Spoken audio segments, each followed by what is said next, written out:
Sad Cat Cosplay and welcome to another video. Today I'm going to be showing you how I put together this vest.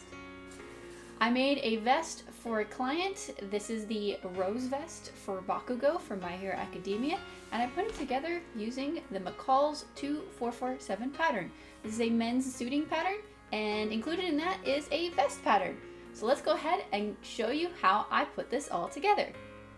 If you like this video, don't forget to hit the thumbs up button, leave a comment below, and hit that subscribe button and that bell notification for the next time I put up a new video. So for this vest project, which has already been cut out, I'm using McCall's pattern 2447 in medium. And the fabrics that I am using are actually right here. I'm using a blue polyester fail and a blue floral cotton twill, and then as lining I actually had this left over from building the luge. I had about a half yard of silk du peony. I'm just being extra with the silk du peony. You don't really need to line the silk du peony, but I had it around and might as well use it. And then for the project you're also going to need sewing clips or pins, scissors, probably maybe some sort of marking device. And in addition to all the vest pieces, you're gonna need a slide buckle. So I got these off of Amazon in bulk. And other than the pieces here, you're gonna need a sewing machine. One thing to note that I'm not doing is I'm not putting the welted pocket on this vest. I'm making this for a fancy Bakugo costume, and he doesn't have a pocket on his vest, or a fake pocket on his vest, so I'm not putting the fake pocket on the vest. No pocket. So I've made this vest pattern before, and reading instructions can be a little difficult, but I'm going to show you the steps over here. So if you want to make this, I can hopefully help explain some of those steps. After cutting everything out, you're going to want to pin or clip the front sections together. This isn't in the pattern, however, this vest has a floral section on the front and a floral section on the back, so the pattern had to be modified to fit those floral sections. And to make that modification, I just drew the shape onto the pattern, cut the pattern pieces up, and cut out those pieces with a little bit of seam allowance on the edges that were going to be sewn together.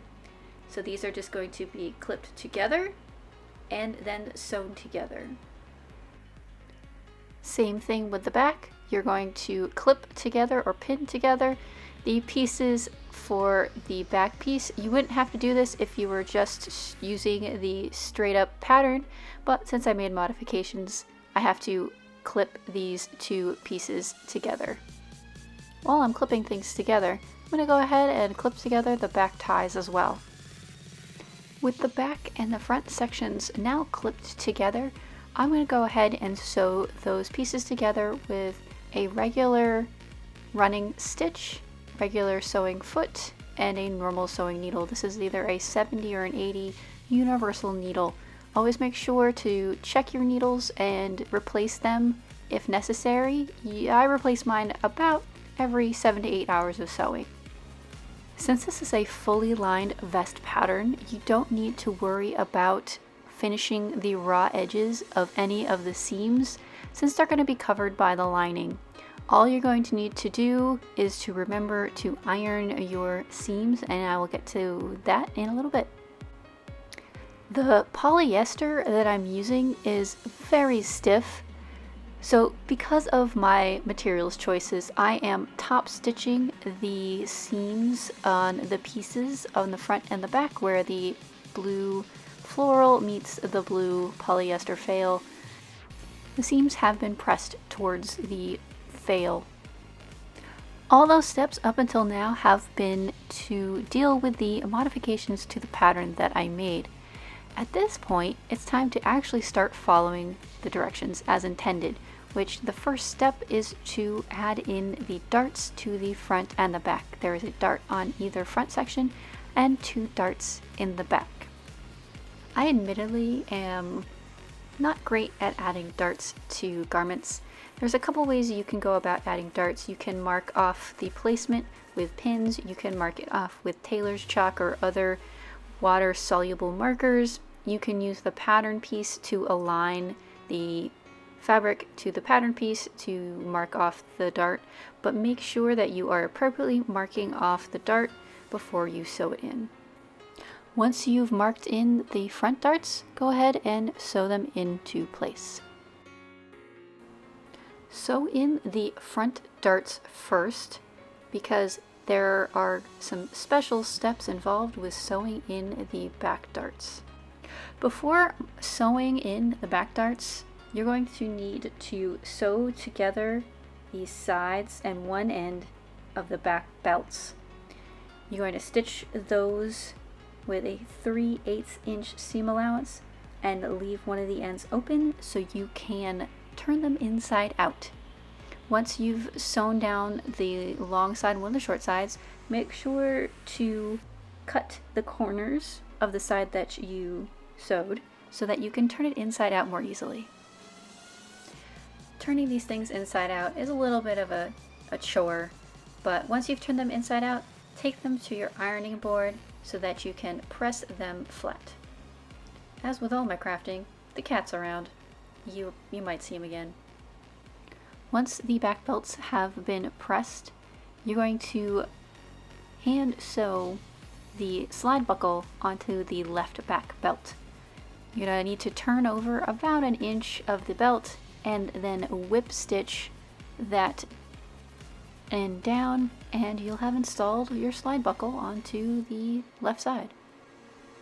With your belts all finished and ready to go, it's time to mark in the darts on the back. And the way that the belts get installed is they get folded into the darts, so the raw edge of the belts doesn't show. It's kind of tricky how they do that. So I didn't baste the left back belt to the left side and the right back belt to the right side at the pattern markings because I didn't baste them. I just wasn't paying attention to the pattern. But it's going to make it easier to mark in the darts. So make sure to baste in the belts on the back piece and then mark in your darts. Darts marked in, sew those suckers down. Once both back darts are installed and sewn in, just check out your gorgeous work, look at the belt, make sure everything looks good, and it's ready to be put aside for the next step. The next step in the pattern actually calls for interfacing to be basted onto the wrong side of the front facing lining. But because this blue polyester fail is so stiff, I decided not to use any interfacing. So instead of basting and making sure that the interfacing was secured to the front facing, I just clipped together the 2 pieces of the front lining and then sewed those together. Once those 2 sections are sewn together, make sure to clip the curves on this seam, since it is a curved seam, and then press that seam open. As with the fashion layer, you're going to need to put darts into the lining. So you're going to be putting a dart into each of the front lining sections and 2 darts into the back lining section. Pin those into place and then sew them together. With all your darts installed in the lining and in the fashion layer, pin the shoulder seams together and then stitch those shoulder seams together on the fashion layer and on the lining. So make sure that the pieces are right sides together or wrong sides facing out, and stitch those shoulder seams with a 3/8 inch seam allowance. Make sure to press those shoulder seams open when you are done sewing. Now comes probably the hardest part of this whole vest making process, which is attaching the lining. Before you start pinning the lining to the fashion layer, make sure to press under a 5/8 inch section of the side of the lining. This is so that the lining doesn't get stuck into the fashion layer when you flip it inside out and sew it together. So the sides of the lining at the side seam, make sure you press in that edge, and then it's time to pin the whole thing together. So you're going to put right sides together, you're going to match notches and seams, pin all the way around the vest, and then stitch all the raw edges together, leaving the sides free. Once everything is sewn together, clip any corners and clip any curves. Once everything has been clipped, it's ready to be flipped inside out. You're gonna go ahead and flip it all the way so that the front is on the outside, the fashion layer is facing out, and the lining is facing in.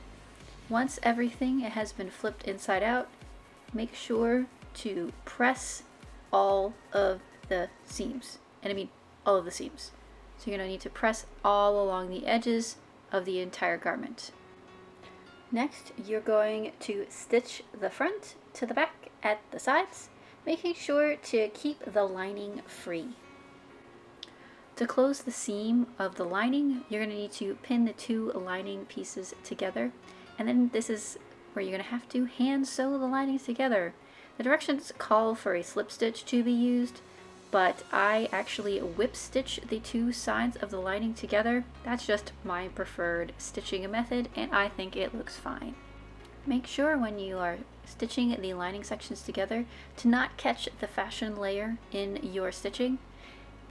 You only want to catch the lining layer in your stitching, and then those side seams are nice and closed. So I'm looking at all my footage. There's a couple things that I apparently forgot to record, and one of those is stitching all around the edge of the vest because the polyester fail is really stiff. After I had ironed all of the edges down, they still looked really puffy, so I went ahead and just top stitched all the way around the edge of the vest and around the edge of the armholes. This keeps the lining in place and it just makes the vest look better. I also forgot to record me installing buttonholes, so I guess that is going to have to be another video. So I hope you enjoyed this follow along the pattern with me making of process for a vest, and that's pretty much it for this project. And here's a look at the final product with all the buttons and buttonholes done. It came out really nice. The lining looks great. The modifications look great, and I'm really happy with this little project. Thanks so much for watching. I hope you enjoyed this video. I hope it was informative and helps you in your quest to make a vest. I'll see you in the next one.